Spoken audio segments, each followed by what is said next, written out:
Seven celestial bodies in nearly perfect alignment in the summer sky. Bright enough to be seen, though the sun has yet to even touch the horizon. Nearly 7 months ago, these new, small, but bright lights appeared in the night sky. And across Ivor, people stood and silently gazed to the heavens. Some in fear, others hope, and all in wonder. In the halls of learning, from High Gale to Thavalahim, to tribal scalded wise women, gathered and whispered in reclusive confusion. The hopeful rejoiced that the gods would finally grace Ivor with their footsteps. As these stars burned across the sky, growing brighter and closer to each other, Ivor itself grew darker in equal measure. Strange rumors have started to stride across the lands. Disturbing reports. People have grown fearful of the stars and of each other. Some have heralded this as a time of revelation, while entire towns have shuttered their doors in fear. Did you hear? In Trist, the governor took 20 hands in one day for theft. Trist? There are more than 2,000 people who live there. Aye. The popping sound of firewood, the hiss of fat as it drips onto the coals, and we see several people seated around a campfire. A makeshift camp on the side of the road on the island of Vasami. You can smell the ocean air, the 7 stars, even as the sun has yet to start to set, can still be seen in the sky. And we see about half a dozen figures around this campfire. 2 orcs, a human, a three-keen, an elf, and one other individual. Cory, could you please describe who we see here amongst this group? Seated in the center, tea kettle over the fire, sits a 6'9", and you can tell that he used to be much larger. There's the muscle, like he has very sinewy muscles that tell the tale of a man that used to be a much bigger man, more muscular man. There's stretch marks in his armpits and around where he seemingly has slimmed down farther than probably what is natural for him. He takes the pot off of the fire, and you see in the light that he has tan skin. But the thing that draws your eyes as you look at him and the strangeness of him is that there are scales along his arms, and his eyes are white. There's no discernible pupil, just white. His hair is, against his tan skin, his hair is just stark white, almost silvery in the glistening light. And he looks, if you were guessing by human years, to be 60s and 70s. Hard to tell. And these 5 individuals sitting with you, you had never met them before today. You had never met them more than an hour ago. Simply travelers along the road, stopping together to get some rest. There's nothing better. The three-keen, his mandibles chitter as he looks up towards the stars coming closer and closer to alignment in the sky. As we see the six of you there, what is Shin doing? As he takes the teapot off the fire, he reaches into his pack and just conveniently pulls out the exact number of teacups that he needs, like a practiced hand. And almost without even looking, he's not even looking at what he's doing. He's just staring off into space, then looking at them and giving a warm smile.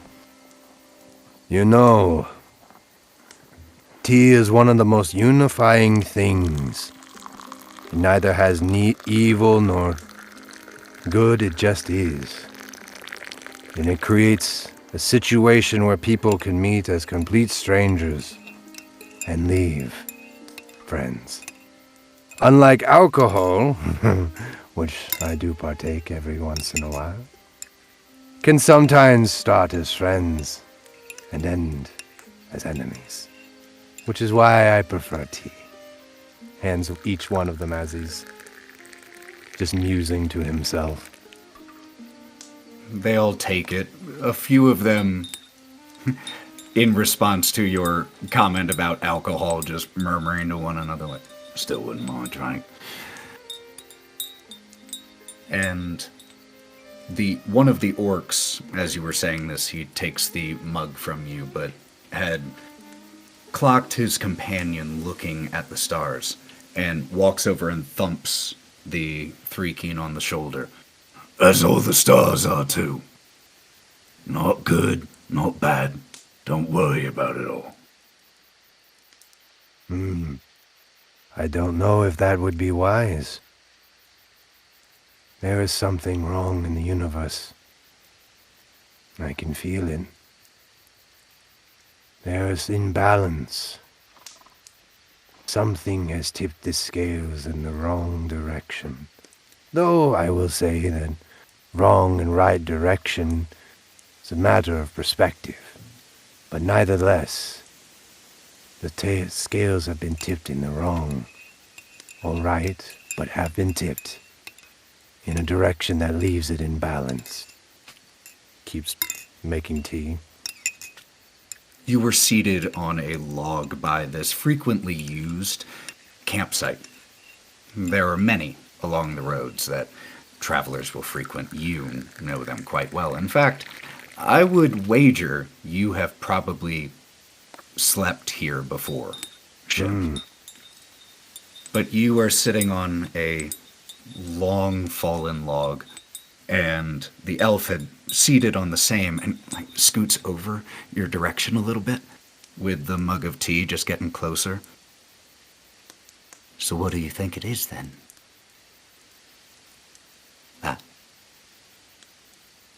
Hard to say. Could be anything. But the stars being it the way they are, and the way that the world feels whatever it is, it brings calamity. Or it could not. Hard to say.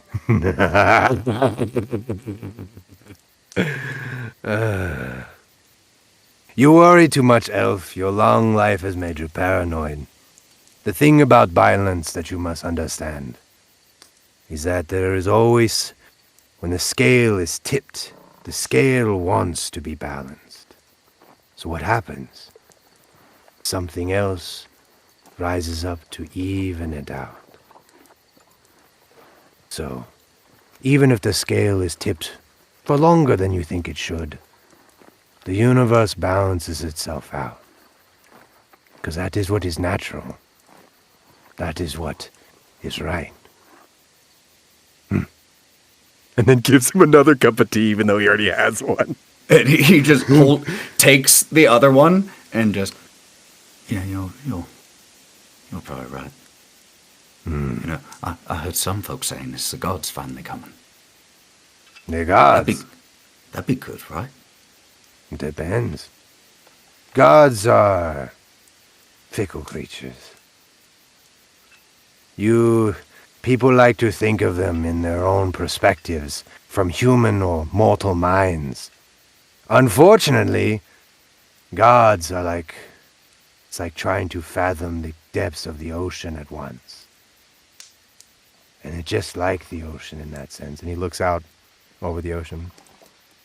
Terrible, beautiful, deadly, and gives life all at once. So for the gods to come to Earth, that could be destruction, mayhem, calamity. You talk like you know 'em.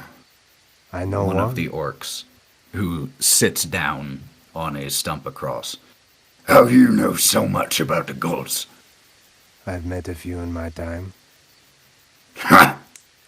Bullshit to that. Does it matter if you believe or do not believe me? Will it change your life moving on from this conversation, whether or not I was telling the truth or completely full of shit? Might change mine. What were they like? The ghosts. Terrifying and unconcerned with us. Some are. Most aren't. Human mortals think too highly of themselves. They think too highly of their position in the universe. But the thing is that in that is freedom. Your choices are not good or evil. They just are. So we must live as good as we can, doing right by those we think we should do right by. Because in the end, the universe is indifferent to our existence. You're a wise man, Shin. I'm old as fuck, that's why.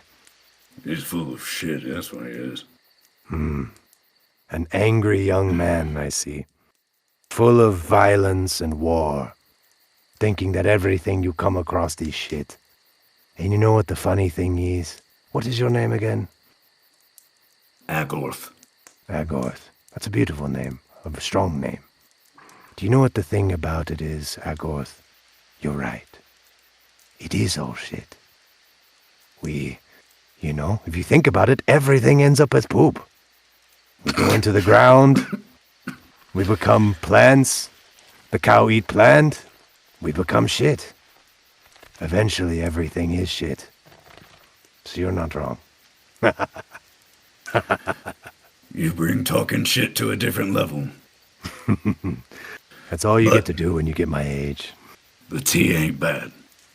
Should be. Been working on it for 120 years. Gives it another look and sniff with that information. Nods almost knowingly to himself, as if he could pick up any, oh yeah, I can tell now that you mention it. We see as you all bed down here for the evening, safe in each other's company, the fire continuing to burn through the evening, through the night. And those 7 stars in the sky. So bright. Shin, when it's your turn to take watch, the sounds of the snores of your companions, what are you doing now that you're here alone with your thoughts again?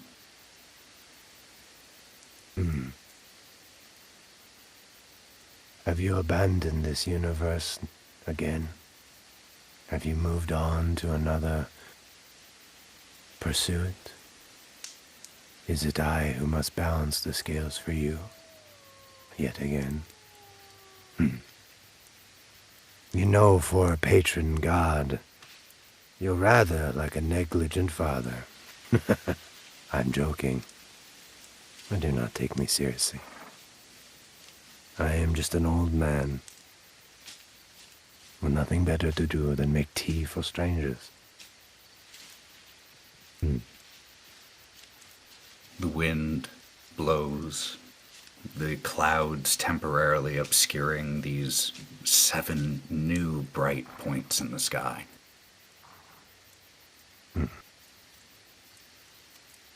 He puts away all his things, and he looks over at all his compatriots.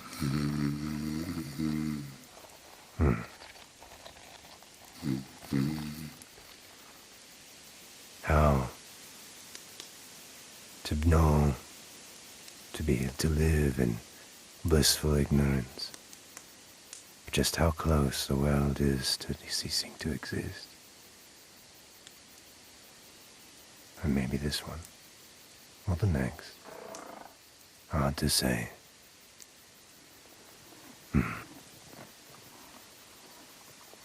cruel fate. I hope you all never realize. And with just the sound of Shin chuckling to himself, we cut to the next day. We see Shin, once again, doing what Shin does. Walking down the road. You've walked these paths so many times that the paths themselves have become the destination for you. You know that you will arrive at another town here in probably a day and a half, but that's not the point. And as you are walking, could you please make me a perception check? That's a 7 on the dice. I am lost in my own thoughts. You do see skyships in the sky as you are walking here. It's only about 9 a.m. You still have your morning tea warming your belly. And as you look up in the sky, you see several skyships, most of them fairly distant. That is relatively unusual in your experience during your time at least here on the island of Vasami. Most of the skyship travel tends to happen more over the mainland and across the mountains. As you continue to walk, you crest a rise, the ocean stretching large in front of you. One of the airships begins to pass closer.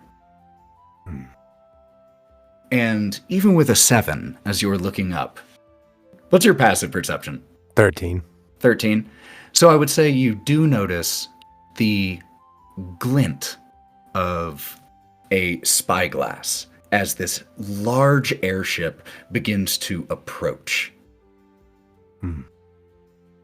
Shin looks up and is like, and Shin, being a nomadic type individual and a creature of curiosity and learning to be curious of the world, he flies up to it. And just what they see from the side of the ship is just a single little body, or large body for compared, to them. So how does it look when Shin flies? Like, does it just look like you're levitating, or how do you envision it? So the way I envision it is spectral dragon wings just erupt out of his back and then they sort of flutter, but they're a little more graceful than like a dragon probably would actually have to fly. So they're obviously, it's magical in nature. And they're dim. They're barely perceptible because Shin doesn't want all the glitter and pomp and circumstance. They're just barely perceptible, but you can tell that like you're seeing a mirage behind, like off of him. As you take off into the sky and pull alongside the skyship, you can see that your doing so causes a little bit, not a huge amount, but a little bit of a commotion, as people were not expecting a person to suddenly be flying alongside them. There are a few points, but there is one individual who you see notice you flying up and like walks right to the edge of the ship and stands and waits for you to fly level to him. And He raises a hand, and the skyship begins to slow. So Shin actually descends a little bit below him so that he's looking up at him or them to position himself just a little bit lower. And, good morning. Care to interest yourself in maybe some tea this morning? I make a very mean cup of tea and would love to share it with your fine ship. How many on your ship? And he's like, you see him like look and glance. What is the compliment? He can guess a ship's compliment just by looking at it. This looks like a ship likely from the Imperial fleet. The individuals on here are dressed well. It has a full complement. Probably on this ship, about 20 folk. Mm-hmm. You see Shin reach into his bag of holding and pull out 20 teacups in a stack. I have enough for everyone. The individual who was standing there waiting for you, as you made this introduction, they were standing a little bit more formally, very militarily in posture. But as you had this introduction, they cross their arms and cock an eyebrow at you. This is a Goliath who is wearing the colors of the queendom of Windward. And cocks an eyebrow, little smile, and just does a small gesture for you to land on the ship. He lands cross-legged on the railing and puts it down, and then he pulls out, so he sits, and he doesn't even immediately start talking to this person. He, on the ship, just the deck of the ship, pulls out of his bag of holding logs, like little cut logs, and then the Goliath, as you begin pulling things out of your bag, just puts a hand on your shoulder just to get you to look up from where you've bent over to do this. Would you do me the honor of attending me in my office before we have this tea ceremony? No. How am I supposed to share tea with your whole crew in your office? I would greatly appreciate if you would allow me to keep this a request and not a order. This is my ship. We bear you absolutely no ill will. Far from it, as a matter of fact. However, your mode of arrival has caused a slight stir among my complement, and we have business that needs attending to in private. You notice something peculiar as this character is looking down at Shin. The teapot in his hand is boiling. 1 second, and pours almost in one fluid motion 20 cups of tea. You watch as the Goliath processes that you just have done what you said you were going to do in the time it took him to make the request that you not. Yeah. And just gives a little, very well.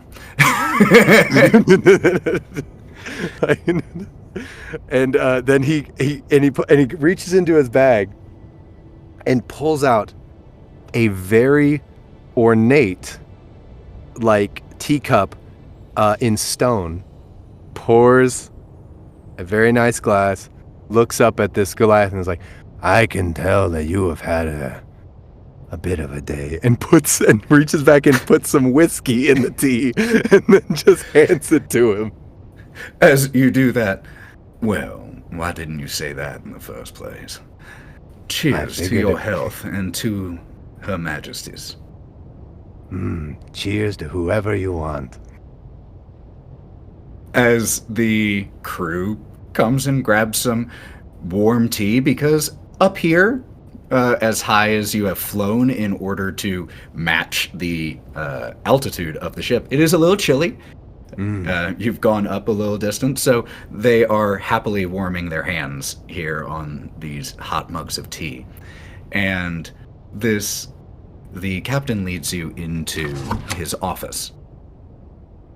It's a simply appointed chamber for the most part, with several military accolades on display in here. a host of different weapons. Most of them seem to be dress weapons, though there are a few that do look quite functional in here as well. He gestures for you to take a seat in a very comfortable-looking chair, all things considered. And interestingly enough, the chair that he gestures you towards on the guest's side of the desk has cushions. His does not. The guest side has a slight, give for your back. His is very straight and rigid. If I might, what's his rank again? Is it captain? Seems to be. If I might, Captain, it has been a long time since I had an occasion to use these, if you don't mind. He reaches into his bag of holding and pulls out 2 ornate slabs with like little booty divots, if for lack of a better way of describing it. And they are lined around the edges with like sort of like runic script of Goliathan origin. It has been a long time since I got to sit with one of my own kind back when you were my own kind. So maybe a more formal and familiar sitting position. He sits them on the floor and then sets the other one across from him and sits and stares and, sits on it cross-legged. Very tribal style. Could you make me a persuasion check with advantage here? Very cool.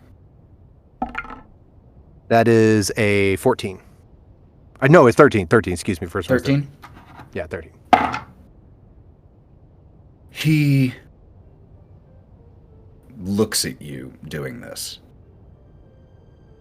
You can see his jaw tighten a little bit, and he walks over to the door, very rhythmic steps, and clunk, locks it. Walks back to a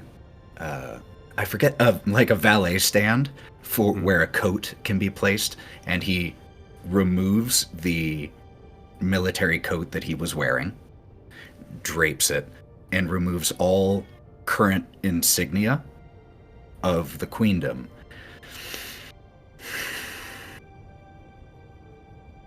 Sits down across from you. It would be insulting for me to reject your offer. You're well practiced in our traditions. To refuse an elder's invitation to sit is a high offense. Though I don't take offense too much these days. Different path, different time. You do not. I suspect you know this, but you don't look like any Goliath elder I have ever seen. What is your story then? For you do know Goliath ways. And those, and he gestures at the mugs you have, if they were a gift to you from any tribe, then at minimum they hold you in high esteem. Do Goliath speak Goliath or do they speak Giant? Here it is Giant. Yeah, so it's Giant. So in Giant, which I do have as a language I can speak, he says, the road has changed many things that I once was and that what I will be.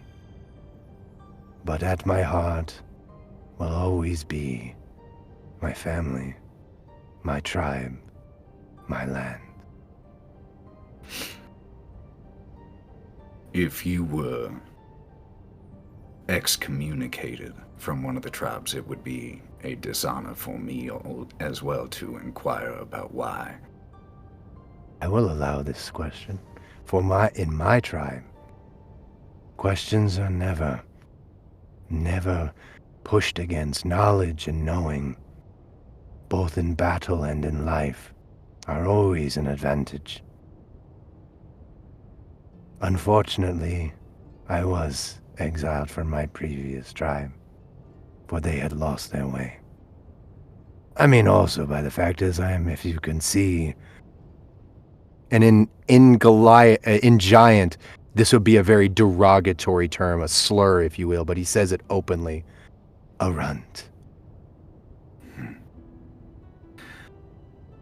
Then you must be Shin. Hmm. Huh. Fame and accolade are a poison and a drug. It has been a little while since anyone has recognized me on sight. That is the reason that I was sent here.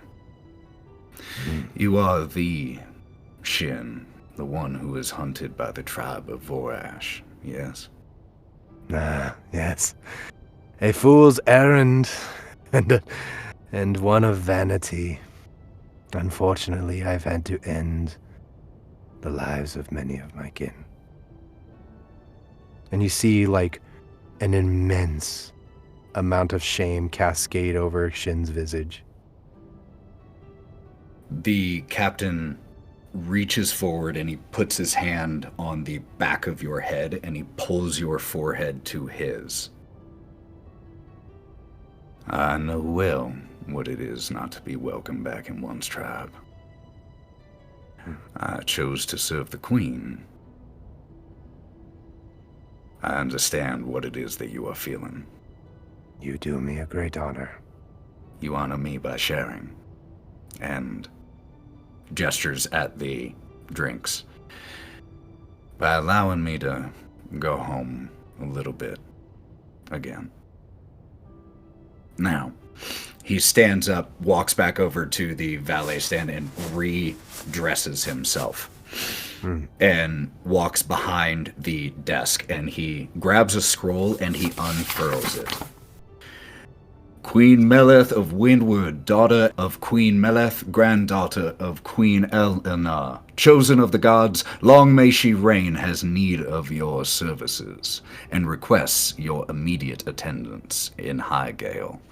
And turns the scroll to you, and you can see the very ornamental royal seal. It is for precisely the reason that you were exiled that Her Majesty has need of you. She wants a weapon of war. It appears that we may need one.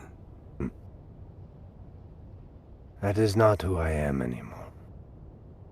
I do not raise my fist nor sword against the mortals or souls of this realm. You will have to find another, a younger one, plus I am an old man. It is the place of the young to fight and spill blood for meaningless or meaningful, I apologize. But for the will of others, I am here to maintain balance in the universe, to shelter and heal. For I have spilt my share of blood, and now I must repay. It is not the place of the young to spill their blood. It is the place of those who can. There is mighty wisdom in your words. Your fight is not yet done. Tell me, blood of my blood and tribe of my tribe, is this cause noble? Is this cause just? Or is this the vanity of those in power? I know that you serve your queen. And like, he gets up at the full of his height and butts his forehead to him. Tell me, as one of mine, as blood and soul of mine, leave your fantasies, leave your fervor. What is true? He, like, as you slam your forehead into his, the immediate, like a contest of bulls, as the force of him immediately pushes back against you as you growl this into his face, and he responds, "It could be the end of everything." Okay. At least that is, if the worst is to be believed. You are being summoned to attend a council of her queen. Should you determine that there is no need for your intervention, you seem a wise man, tribe of my tribe. Oh, I know it is worth my while. They sent you. I mean, how many Well- Goliaths can be in the Queen's army? I wish my mother shared your opinion. Now, you have any more of that whiskey? And Shin reaches down into his bag of holding and pulls out. Or I can do you one better. And it's mountain bourbon. This is the starkest bourbon that could exist. Hard to come by. Haven't had a reason to share with anyone who could stomach it. He looks at it, gets a smile on again, the only smile you've seen him have, just the little half smile. And he claps a hand on your shoulder, walks to the door, unlocks it, and shouts out, Aemon, you have the watch. Closes the door and grabs the bottle, pours you a serving, and then pours himself one. We see, as the skyship that you are on sails towards Ivora, the main continent, the enormous mountain range, the belt of the world coming into view. As you sail through the sky to Highgale.